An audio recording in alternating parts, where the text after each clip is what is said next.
Welcome to Julie the Thrifty Designer. Hey, today I am going to show you how to decorate or embellish or really just try to make a antique drop leaf type of desk, a secretary desk, to just look English cottage and interesting. And here's some of the stuff I've done up above it with the lamp.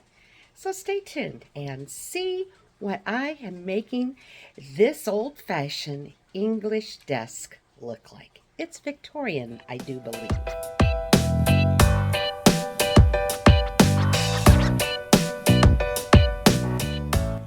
All right, what I want to do is start with the desk itself. Now, I have started decorating the top, but I thought, oh, I should move a section of it to show you at least the style, because I forgot to take pictures of this desk before decorating it. And this is more of a show you what I have done than decorate with me. So here is the antique mirror, and you can see the age on the mirror. See right in here how this is a clean mirror. I made it spotless, but you can really see all of the imperfections, the age to it, the old wood, the curve. It is absolutely a stunning, beautiful old desk. And this is the old patina. And the funny thing is, where I got this desk from was from the side of the road. Somebody had it out there for free. I mean, I got a deal. So there's the legs. They're kind of the Victorian Queen Anne style legs. And it has a drawer with a little detail. Just absolutely a beautiful desk. I'm not wanting to give away my decorating too much, but there's what it looks like. So let's go from here now.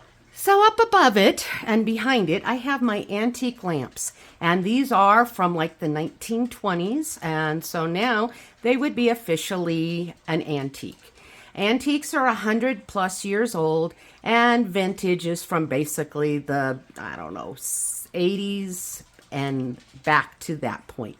So, and then if it's well over 100 plus years old, couple of hundred, then it becomes heirloom. So here is what I have done. I've just got that back there on a little bit of a pedestal to elevate it because it's a little too short for what I was wanting in this corner. And then at the thrift store years ago, I had found this really neat little rack, and on it I just placed these two beautiful heart-shaped blue and white dishes that I absolutely love. And they're meant to be hung because they have hanging pieces on the back.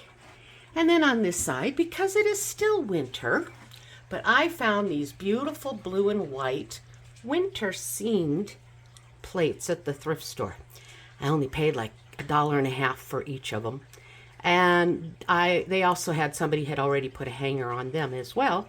And so I just hung them on the wall here, keeping with my blue and white theme, but still a little bit of a nod to winter, even though it's February, and in some areas it is already turning spring. Here in Colorado, not really, but I'm also going to introduce a hint of spring, just like I did in the bay window. So when we come down a little bit more, you'll see how this pulls together. All right, let's start with this. It is a simple, this is from my Tuscan days, but it's just so beautiful I couldn't bear to get rid of it. And I figured it was old world enough and yet enough class to go with any types of themes. And since I'm going English cottage, I thought it really works. So it's a stand that has these 3 amber colored glass candle holders. Now, I used them at Christmas, and what I put them in them instead of candles was I put my plasticware for everyone to get from their food. So one held spoons and knives and forks, and I put all the beautiful greenery around it. Well, I just thought they were so beautiful, and I just didn't want to take them down. I thought they looked lovely with this desk. So I left them up and decided, what can I do to make it look English cottage? So I have simply added some just greenery, kind of the early springish type of feel, English cottage type of style greenery, just some really pretty, simple, but just effective greenery. And to it, I've added books. And also this right here. Isn't that, it's a set of postcards, and it unfolds and shows you several different postcards inside of it. And this was addressed to my grandfather, and look at the date on it, the mailing, San Diego, 1925. So as you can see, that is 100 years old when that was mailed to my grandfather. Just absolutely gorgeous. And so I just decided to just make it look interesting.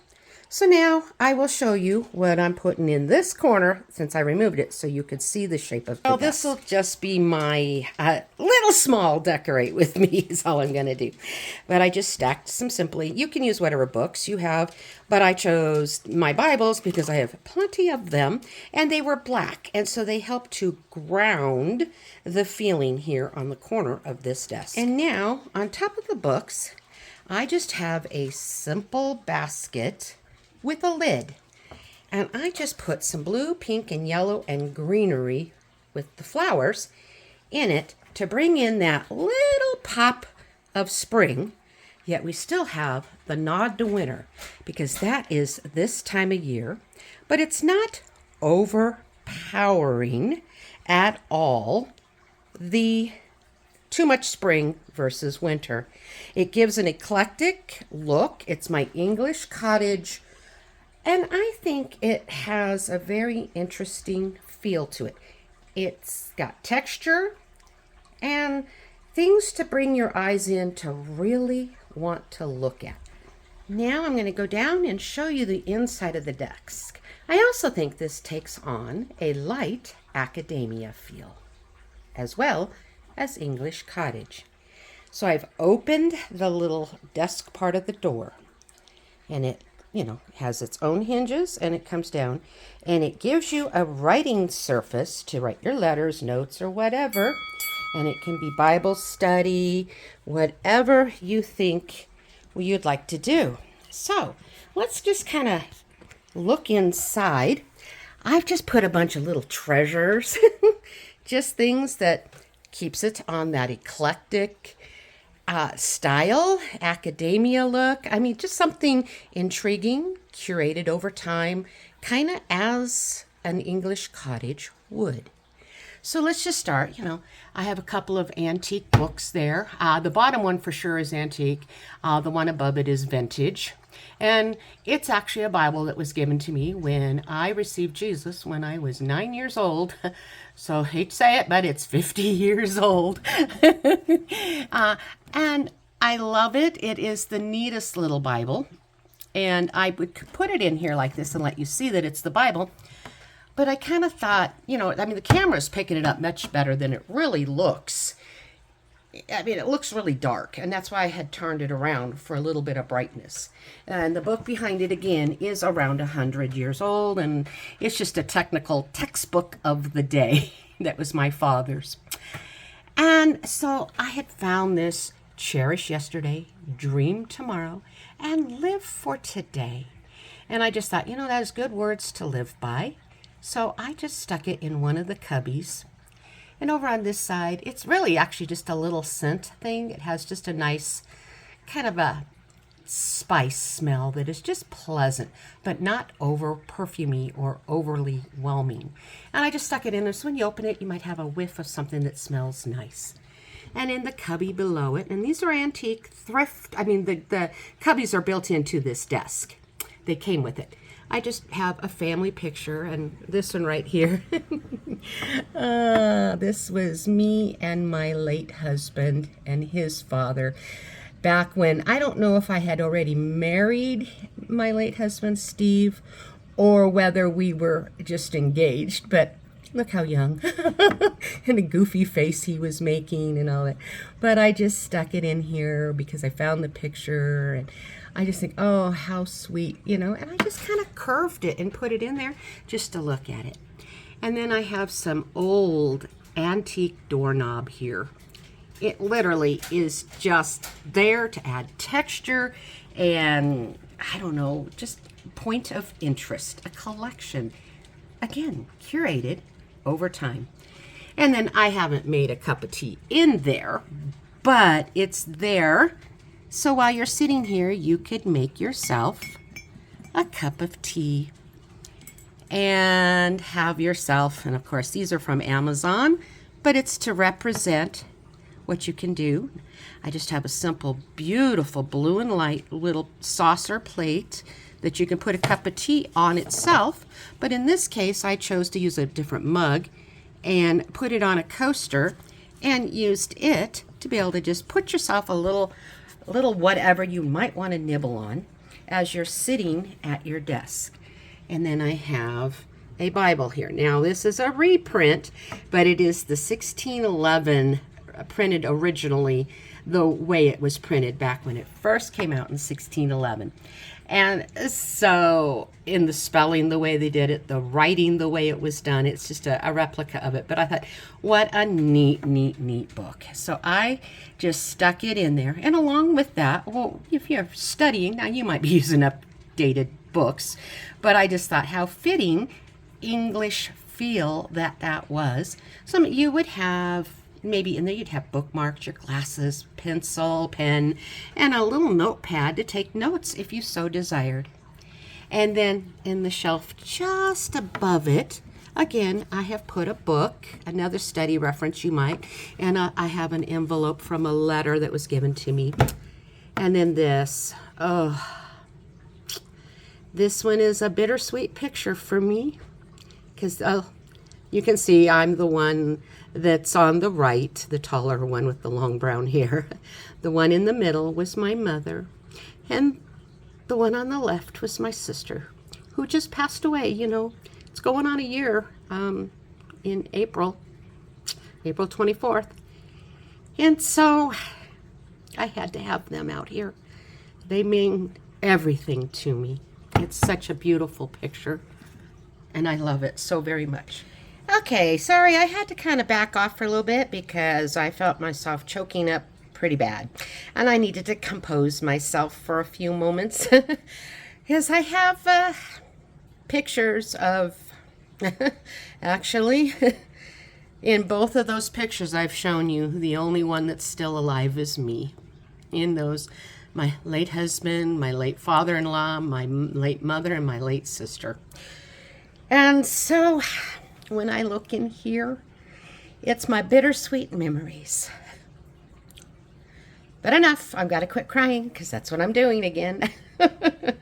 So anyway, off to the side of the Bible here, I just simply have a beautiful picture frame here. And it says, "Be still and know that I am God." Now, I actually used that same picture at Thanksgiving because, I mean, I've got hard glare. There's where you can see it. But there is a ship in there that reminded me of the Mayflower. So I just went ahead and used it as something for Thanksgiving. But see, it's so versatile because it's not just pure Thanksgiving looking. It's just a ship out to sea. And it's just to remind us, and it's just something beautiful. And while we're going through our grief and going through whatever we're happening in our life, we can remember as we're studying God's Word or your schoolwork or whatever, just be still and know that He is God. And it is absolutely beautiful. Psalms 46:10. Absolutely stunning. And next to it, I just put in a simple little Dollar Tree and I've had it for a few years, so I don't even know if you can get it, but a candle holder, and I've just got a simple little candle in it. And I put a little old-fashioned lace doily. It's one I've had for years and years and years. I don't really know if it's antique or if it's vintage. I really honestly cannot tell you. I really don't know. But what I created here, I think, has a keepsake feeling, and yet it has just lived in, curated over time, the feeling you would get in an old English cottage. So you can see how I have pulled all of this desk together. And I even have a chair. It's not really matching style, but it goes well with it because it's wood and it's also at least vintage. And it just pulls together the whole look in such a neat little way. I love how it looks, and it's a nice little desk area that you can sit at and be comfortable and be cozy, think thoughtful, study, write letters, whatever it is you seem to need it to do, and that would be wonderful. And I like how it looks here just off of my kitchen in my dining space. I think it's cozy English cottage. So I hope this would help to inspire you how to maybe style a desk. It doesn't have to be just a cluttered up desk. Yes, you can put all your important papers in there, and with this one you can close the desk door and you'll never see what was actually there, and it can be hidden away and all that. But if you have room, if you wanted to just style it as something to look really interesting, to look your eyes at, leave the desk door down and just style it so that when you walk by it, you can stop and pause and see some of your little treasures that you have collected, curated over time. Now, I personally have to close the door because this is really, there's my back door, okay?